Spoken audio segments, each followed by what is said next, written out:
Meanwhile, at St. Ursula, Arrows hosting Walsh Jesuit. First half, Piper Conlon ties the game at 1. A wild one on Indian Road today. St. Ursula down 1.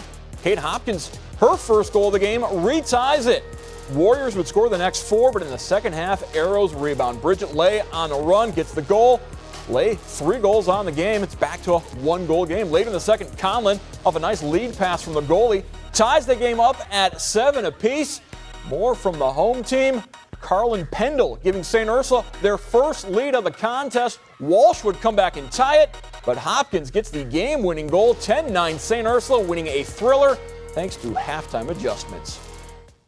Well, we needed to focus more on ground balls. We were losing those in the first half, and we picked it up during the second half, and I think that's what really got us our lead. We need to stay focused. We need to watch the ball come into our stick before we go.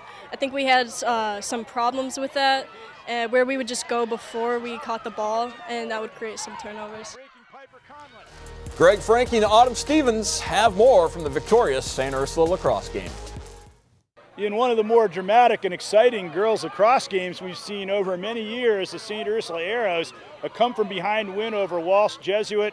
They lost to them last year 20-6 in the state tournament. Walsh Jesuit went on to the state semis. In this game, Walsh Jesuit was up 6-2 very late in the first half, seemed to be dominating the game, and then the Arrows just turned it around. They had to find their momentum, so they knew going into this game today that Walsh Jesuit was a strong team coming out of Cleveland. So they are generally fast teams that know exactly how to pass and shoot.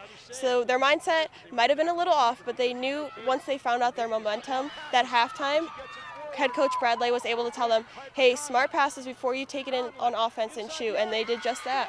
It was a great strategic game for the Arrows, and they showed a lot of discipline.